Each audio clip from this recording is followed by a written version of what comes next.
Gracias. Esta mañana nos acompañan aquí en el estudio el maestro Carlos Arturo Baños, académico y analista, además el maestro Jorge Lara, un experto en temas políticos y de seguridad.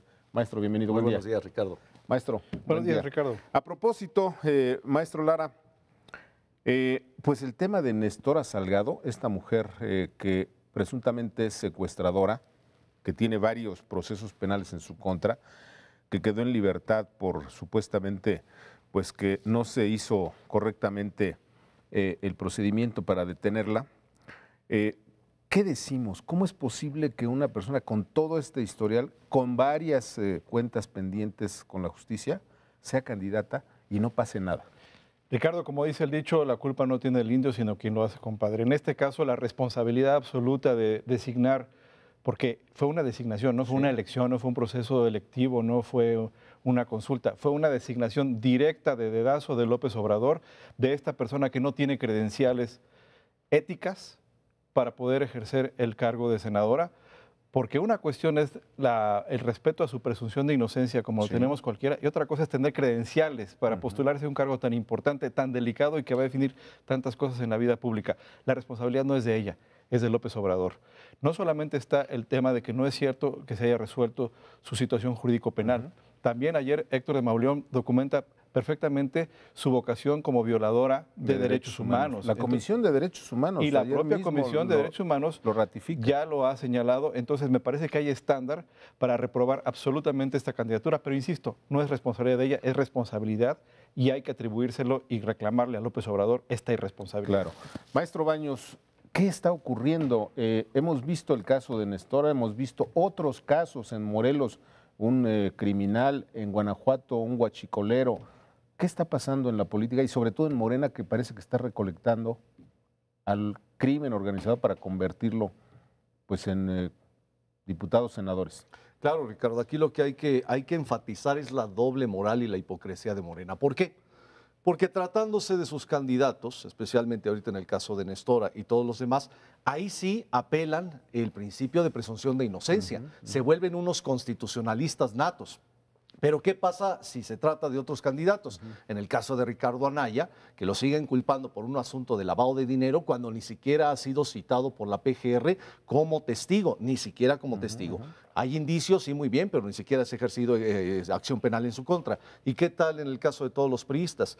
A José Antonio Meade, que lo han culpado de desvío de recursos, de peculado con respecto al asunto de la estafa maestra. Tú aquí has tenido a Rosario Robles, que también ha explicado el asunto, y todos los gobernadores, Javier Duarte, César Duarte, Borge, todos ellos ya son culpables. Para ellos sí no aplica la presunción de inocencia, solo aplica para los candidatos de la coalición Juntos Haremos Historia. Aquí lo que tenemos que criticar no es que se apele al principio de presunción de inocencia y al debido proceso. Muy bien, eso es constitucionalismo puro. La crítica va a la hipocresía y a la doble moral de quien solo apela a esos principios constitucionales a contentillo. Maestro Lara, legalmente una persona que tiene 3 procedimientos penales iniciados en su contra puede ser candidata o aspirante a un cargo como el Senado. Y otra, la señora también presume que es extranjera, norteamericana, y el juez validó esa presunción. Sí, bueno, desde el punto de vista jurídico penal, legal, desde luego que en tanto no sea declarada culpable por una sentencia inamovible, firme, puede ser candidata. Pero insisto, son 2 estándares. Uno es el estándar penal de responsabilidad, de atribución de responsabilidad penal, y otro son las credenciales. Otra es, fíjate, la palabra candidato, ¿qué significa? Candidato significa pulcro. Pulcro. Es la candidez, es la frescura. Es el poder dar cara, es la pulcritud. Me parece que en el caso de esta persona y de otros, a quien hay que atribuirle esta opacidad, esta maña para designar gente con no sé qué intenciones, Ricardo, incluso con este historial medio extraño de donde a contentillo usa una u otra nacionalidad, abusando de este concepto ahora más flexible de la doble nacionalidad, que se tendría que hacer valer en un momento dado. A propósito de una cuestión jurídico-legal, insisto, el responsable es el candidato que los designó a ellos por el poder, como él mismo lo ha dicho, de su dedito. Ahí no ha habido consultas de elecciones, nada. Él es el que por sus propios designios ha señalado quiénes son los candidatos. Y él Aunque es el sean que tiene- pues completamente cuestionables. Bueno, parece que no le importa, importa. no le interesa tener gente de calidad que lo acompañe en Claro. este proceso. Maestro Baños, ¿por qué López Obrador ha hecho todas estas cosas a pesar de que pudieran ser muy cuestionables, pero parece que no ocurre nada? La gente sigue aplaudiendo, la gente sigue diciendo que va a votar por él, etcétera. ¿Qué pasa en la sociedad mexicana? Lo que pasa es que López Obrador está jugando mucho a la pulverización del electorado y en cada una de las regiones, qué es lo que más pesa, qué es lo que más pega. Hay que recordar inclusive que en el caso de Nestora Salgado ha sido una constante bronca con los alcaldes del PRI, justamente sí, de sí. la zona de Olinala. Y fíjate qué curioso, inclusive lo que le interesa a López Obrador es tomar candidatos que hagan el contrapeso al PRI o alguna otra fuerza política, En la no región. importándole, como bien decía Jorge, su calidad moral. Lo que él quiere es contrapesos justamente Y a las votos, fuerzas claro. de la mafia del poder. Por supuesto. Bueno, vamos a cambiar de tema. Maestro Jorge Lara, López Obrador lanza ayer un guiño a Cuauhtémoc Cárdenas. La pregunta es, ¿todavía pesa algo Cuauhtémoc Cárdenas? Bueno, me parece que todos los ciudadanos de alguna manera pues, tienen algún tipo de representatividad. Me parece que el ingeniero Cárdenas históricamente ha representado algo y él me parece que representa hoy un símbolo de hacia dónde el país ya no puede ir, que es el tema de la regresión en reformas estructurales.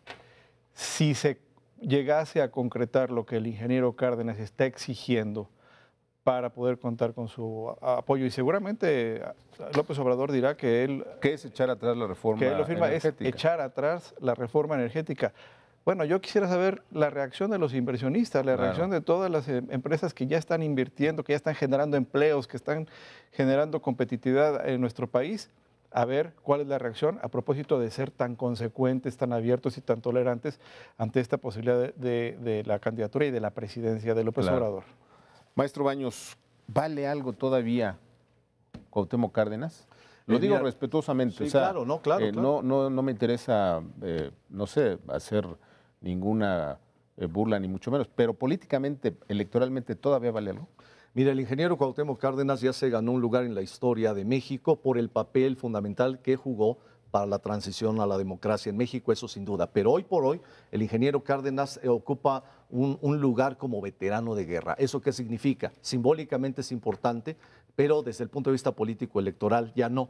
E inclusive hay que recordar que el mismo ingeniero Cárdenas pues es una persona vieja de ideología. Ha criticado demasiado, por ejemplo, la coalición entre el PAN, el PRD y Movimiento Ciudadano. Es para él antinatural cuando las coaliciones entre la democracia cristiana y la socialdemocracia en Europa son añejas, tienen Sí, sí, décadas. sí. Eso significa que la actualización ideológica del ingeniero nunca se dio.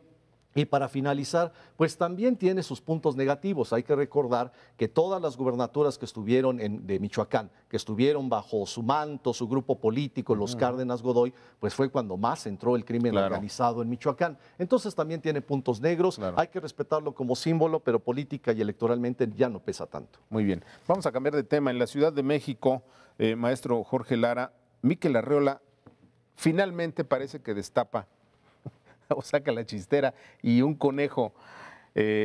Dice Mikel Arreola que sería bueno un frente entre el PRI y la señora Barrales, que trae a su vez el respaldo del Frente PAN-PRD, Movimiento Ciudadano.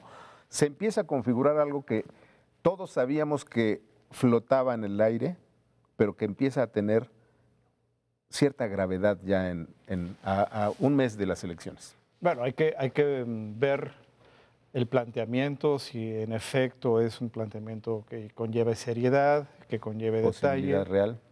que sea posible, que sea factible, porque sabemos que la Ciudad de México no se manda sola en términos político-electorales. Para quien pretenda ganar la presidencia de la República, la Ciudad de México es una mina de votos, aún inclusive no ganando la jefatura de gobierno, ¿no? Entonces lo hemos visto en las últimas elecciones. Me parece que es un gambito pícaro, inteligente de Miquel Arreola. Me parece que hay que verlo así en este momento. ¿Tú no lo ves con posibilidades?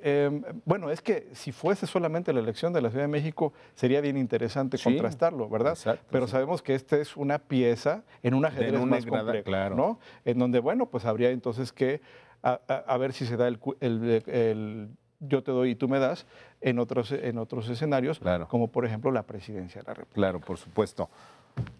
¿Posible o no, maestro Baños? Mi estimado Ricardo, me acuerdo. Parece un juego. No, además, ¿sabes por qué? Porque nuestras miradas se entrecruzaron, esto lo platicamos tú y yo. Exactamente. En la mudanza. Sí, no sé si te acuerdas, ¿no? Claro, por supuesto. A principios de año. Sí. Yo te dije, bueno, si no pasa otra cosa, ganará Sheinbaum. Y yo justamente dije, salvo que haya un voto útil acordado entre Barrales y el candidato del PRI. ¿Por qué razón? Porque se puede hacer un frente para contener el populismo. Y sí se puede. Si hacemos números, sí da para que sin necesidad de cederlo todo, se quite la posibilidad real, ahorita y puntera, de que Sheinbaum tenga la Ciudad de México. Esperemos que sean grandes operadores políticos los que estén los de ambas partes, para que se negocie el voto útil para jefatura de gobierno y también para delegaciones y asamblea legislativa. Y ojo, no hay que descartar también esa posibilidad a nivel de la presidencia de la República. Aquí lo que es importante, yo creo, para el pueblo de México es cerrarle el paso, pero por vía democrática, a este populismo peligroso y lacerante, que ya vimos cuáles son los efectos de eso en América Latina, no hay que reproducirlo en México. Una pregunta para los dos y en medio minuto a cada uno. ¿Es posible que los números den en la Ciudad de México para ganarle a Sheinbaum y en la presidencial para ganarle a López Obrador, si se hace esta alianza de todos contra López Obrador? De lo que yo he leído, de todo lo que han realizado las encuestas, las estadísticas, el análisis de los expertos, todavía hay un margen de indecisos que bien operado y bien conducido pudiera generar un efecto de voto útil que ya hemos conversado aquí y que sí puede dar estos resultados. Gracias, maestro. Y yo sin duda digo que sí da. Inclusive, si se sabe trabajar muy bien también, el voto útil de Margarita Zavala. Muy bien, maestro Lara, gracias. Maestro Baños, gracias. ¿Qué le parece? Como siempre, una estupenda conversación.